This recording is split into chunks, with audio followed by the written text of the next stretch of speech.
Do you love a good cream cheese Danish?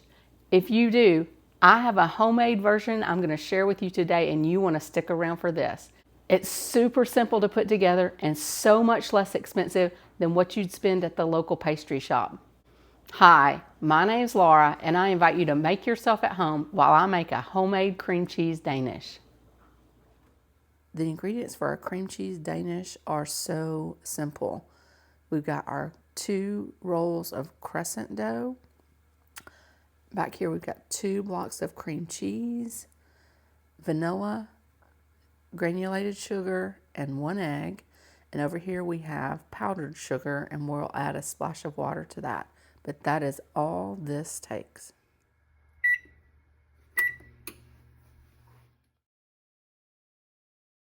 I get my oven preheating to 350 degrees first, and I do recommend doing that first because this Danish comes together so quickly that by the time you get your filling put together, the oven will probably have just come up to temperature. So that's the good news about this. Once I get it preheating, I get to work on the filling for my Danish.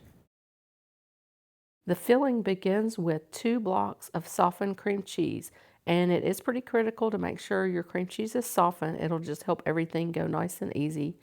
But you get your cream cheese and take your mixer and just beat it until it's nice and soft and smooth. Once you get that nice and smooth, then you'll add your remaining ingredients. That's 1 cup of sugar, 1 teaspoon of vanilla, and 1 egg. At this point, you just want to mix everything together, get all those ingredients nice and incorporated. You want to make sure you don't have any lumps of cream cheese. Hopefully, by beating that first, that helps eliminate that possibility. But just make sure everything is nice and smooth and incorporated. Everything's getting pretty well mixed, but I see the sides of my bowl need just a little bit of help. So I grab a spatula and give it a good scrape down. And then I'm going to take the mixer and give it one last mix to get all of that incorporated as one nice smooth mixture. Now that the filling is finished, I just set this to the side and I'm going to get to work assembling my Danish. So you'll need 2 cans of crescent dough. Now, if you can get your hands on the full sheets, that's actually slightly simpler. I do buy mine in bulk at Sam's. They don't carry the full sheets, so I just have the traditional crescent rolls. But that's no big deal. I just lay it out, and you'll see here in just a minute that I'll take my fingers and just kind of press the seams together slightly, and that does the trick. It's not really super critical.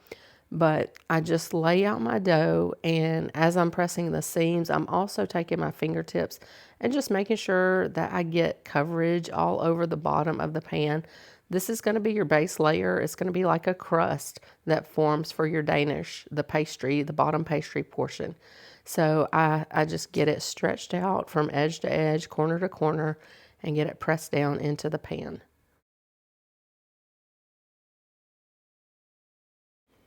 After I've got that first can of crescent dough spread out on the bottom of the pan, then I take my cream cheese filling and I'm just going to take it and spread it out on top.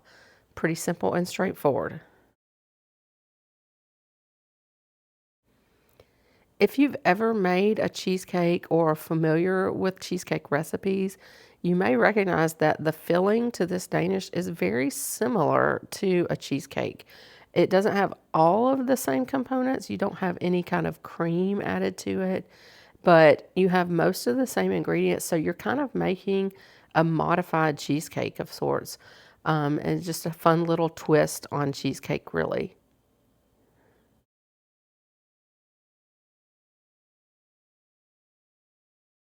After the filling is all spread out, then it's time to add the top layer of crescent dough. And in my judgment, this is probably the trickiest part of the process.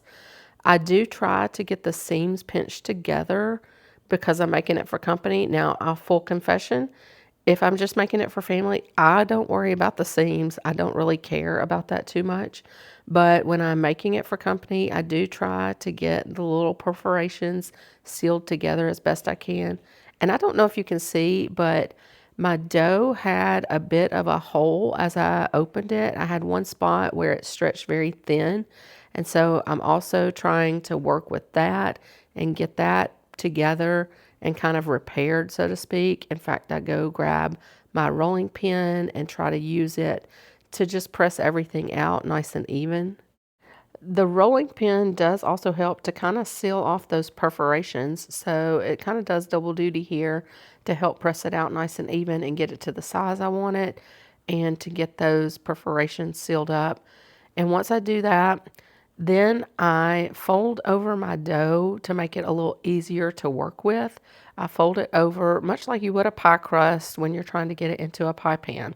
So I fold it over halfway and then I get it placed into my pan, and you'll see here in just a second, I don't get it placed quite perfectly halfway and I end up having to tug on it. And you'll also see that that little spot that I had to repair where it came out thin and kind of broken, it kind of breaks apart on me again as I get it placed.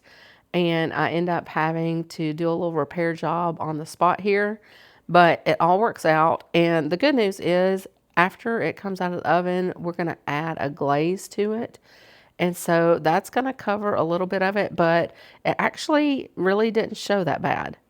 For as much trouble as I had with this top crescent dough, it actually turned out looking pretty good. So it's fairly forgiving.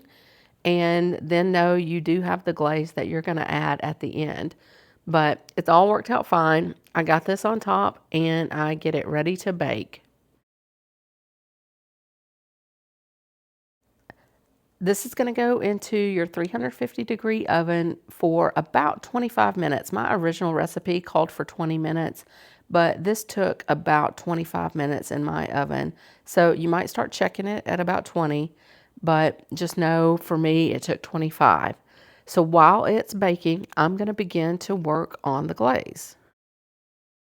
This glaze is about as simple and easy as it comes. So you're going to start with 3 cups of powdered sugar. You're welcome to sift it if you want. The recipe actually recommends that. I wouldn't necessarily recommend it. I didn't do it and it came out just fine. There were no lumps. When you stir it, it kind of takes care of itself. But you just begin adding water 1 tablespoon at a time.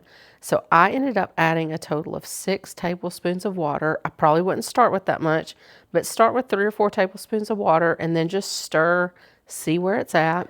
You want this slightly pourable, not really runny, but you do want it pourable where you can spread it on your Danish after it comes out of the oven. But it's kind of a personal preference thing. So just get it where you want it and everything will turn out fine. So after 6 tablespoons of water, you see here, I'm starting to get it where I want it. You'll see here as I pull my spoon up, the consistency where I have it, and that's just perfect in my judgment.